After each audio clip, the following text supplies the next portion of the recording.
Hey everybody! Immediately after the failure that was the last episode, we're back. This is the swordsman's new flaming blades, which gave him a pretty high damage boost, but you know, should be expected. So the question is, are there any upgrades that I can do that I care about? Yes. So we get the ham bone for the dog. It's not all that good, but you know, kind of why not? I use that character a lot. Soldier's Field Guide is actually really good for the knight for a couple of reasons. Parry change goes up by 5%, which is pretty good. The shield special goes down in mana requirement and lasts longer, and he does more damage to everything. So, expensive, but good. Let's go to the Ancient Crypt. It's draftier than a blind mole rat's hide down here. He keeps on making jokes, and I keep on not liking them. Must be a hidden passage.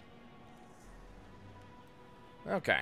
So what we're going to do is we're actually going to switch to him, though, because there are actually vermin down here, and you may recall that vermin and the destruction and removal thereof is just the thing that this character does.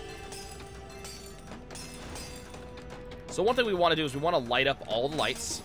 That is actually kind of a, not necessarily a requirement, but it is a, kind of the idea the game wants you to get from here. We also want to break as much of everything as possible. Yes, we have that shiny coffer there. Shiny, yeah, coffer. That's the word I was actually looking for. But there's actually more loot on this floor that we can also get if I can just reach it. And like that, there's another coffin up there that I keep on hitting, which is really good. Go ahead and launch our multi-balls. Remember, I don't really suffer anything right now because we are not in a fighting sequence. So there's no real excuse for me not to do this. Okay, I think what we want to do is I think we want to switch over to the knight. Let's see if we can hit that spot dead on where the arrow's pointing. I keep on getting really close to it, it's just not happening. Come on. Ah, so close. So close. Could switch to a more maneuverable character. I don't know. Like the rogue and the rogue and the cleric, they're the two most maneuverable characters. But I don't know how much maneuverability is going to help with this particular problem. Yeah, because it's we have to actually hit that and break it. So I think we just want to get the knight up there. There we go. Now we want to switch over to the hunter, ranger, whatever you want to call him. Because he's actually the guy who can actually get stuff done in that corner. Probably launch off the multi-balls here too. Come on, you. Get in there. Good. Okay, now we're in. So this is actually a little bit more of a platforming puzzle than anything. Because it's all maneuverability and bouncing puzzle. I'm sure you can see the nature of this puzzle itself. It's actually just maneuvering the balls around. So if you were to launch like the knight in here, this would actually be a little bit of a nightmare. Keep in mind that if I fail to bounce the way I need to, I will actually fall down back onto the main field, and I will have to get back up into that section, which apparently we're about to see. Because apparently I suck. The good news is we did get a gold charm, but I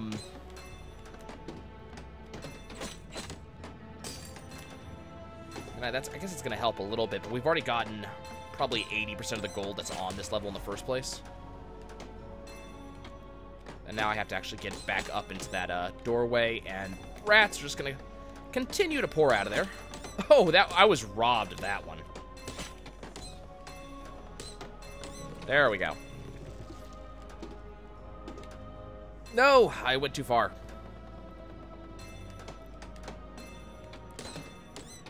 Come on. Ah, rats.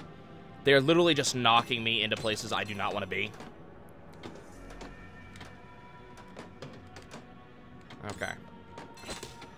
So hopefully, yes. By knocking into the rats, I was actually able to get to where I needed to be, and now we just gotta do the bouncing puzzle again. I'm not sure how I feel about this bouncing puzzle. It's not bad, but it's not good either. It's just annoying. Give me plenty of money, though. I can just bounce here for a while. Just get a couple hundred gold. And then I can try to break some of the breakables in the area before I head out. We do want it leave before our gold multiplier wears off, though, because we do want to get what's in that chest. There we go. Key has been acquired. And unfortunately, the multiplier literally just wore off. And route. Not too bad. Gave us a lot of money. So the question is, do we want to do some upgrades? Are there any upgrades I care about? So we could get some bonuses to the healer. Melee damage, I don't really care about off her. I don't use her for that. So Book of Ancient Wisdom is probably the thing I want the most. And Siphoning Elixir. We want those two. Benefit us all. And the reason why we want those is just so we can get mana back faster from her, so that way we can revive people when needed. Now, I can tell you with no problem whatsoever that the Belfry is probably the level in this game that I dislike the most. It is not a fun level whatsoever, because you are very likely to die in it. It's actually set up in such a way that you have to kind of do some really weird things that require a lot of movement that you may not be able to pull off. And so, you'll also notice the 3 death zones in here. Not a huge fan of those. I would actually kind of prefer to be using the rogue right now. You can see how much less her dog costs to fire off now than it used to. It's actually kind of impressive. We're just going to use the dog for now. It does some pretty decent damage, and I also don't have to worry about losing it. If anything, we're going to fire off the cleric, so I can heal up these, so I can heal up these paddles a little bit, but that's about all we're going to do. We're just going to hold on to her for a little bit, do some multi-ball. Stay back. I'm trying to pay attention to both her and the dog at the same time. Okay. Let's go ahead and get the rogue back in. Just because we're starting to get the big enemies, and her ability to do repeated backstabs is just going to be desirable. Can't hurt what you can't hit. Yeah, boy. Too quick for you. Okay. Kill that guy. That guy is, I think, the guy I have to kill to actually get anything done on this level to advance to the next part of this level. There's the rogue being awesome. There's the rogue going down.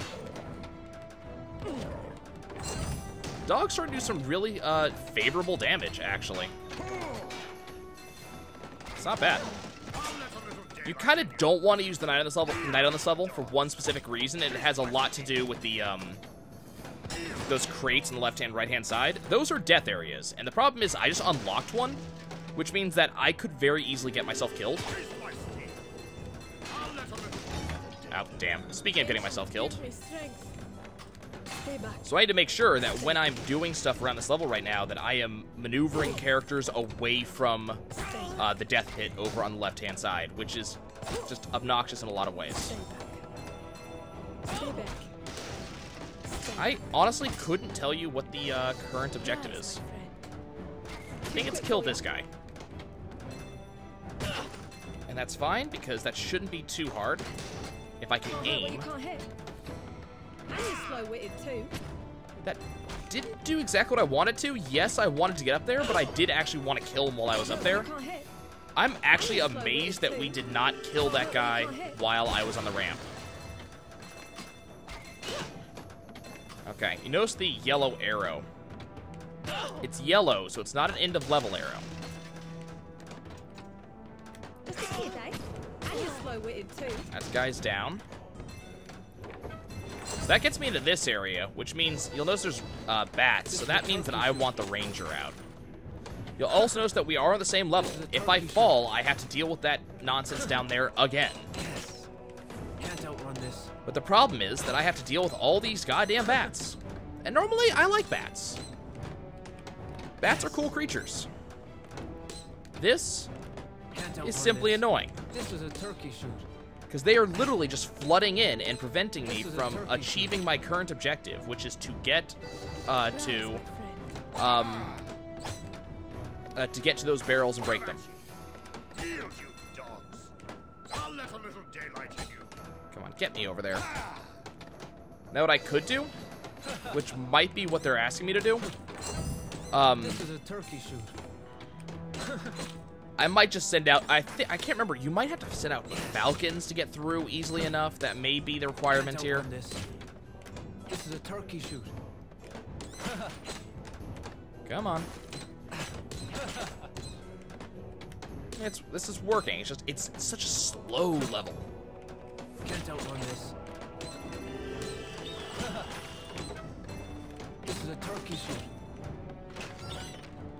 So now we're on the top level, and this is where the good stuff is. Now notice the gap in the back.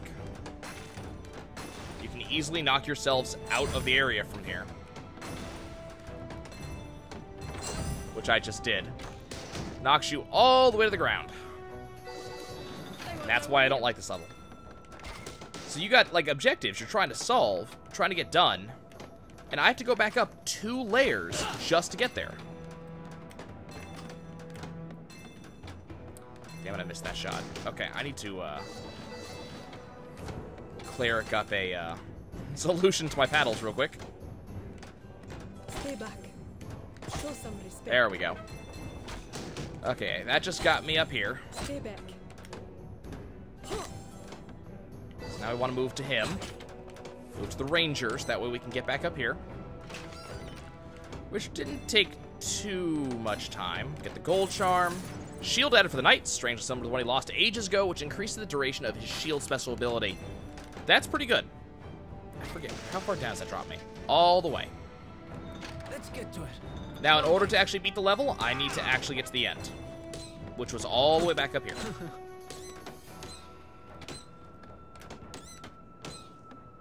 Not bad, just gonna take time. Notice our money. We have a lot of it. This is a turkey shoot. Okay. And now, we're out. Okay, so the cool thing is that now we can buy a hired hand. Let's go ahead and just look at the knight for a second. +2 shield special duration, and he gets an increased knockdown chance. It's good stuff. I had no idea what that was. So, I think that's about all we want off of most of these characters. We got some decent stuff we can get off of, you know, stuff.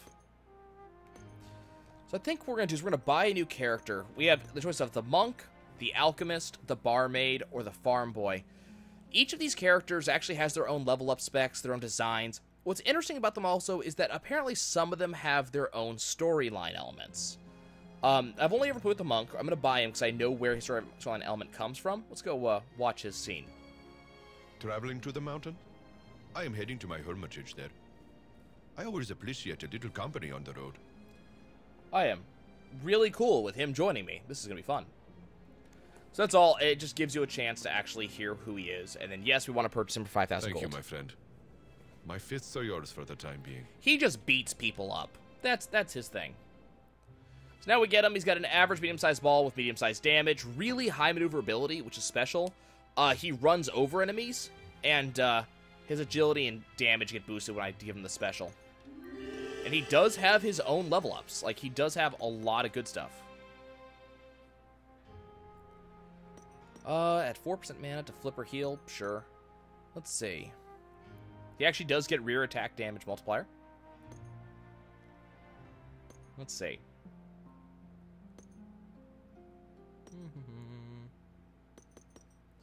I think we're actually going to take that. Anything else I can do? 1,000 to everything.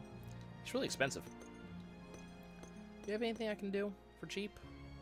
Plus 10% to heal. Guess we'll take that. Not bad. Okay, guys, when I see you guys next time, we're going to go to the boss of this chapter. We'll see you soon.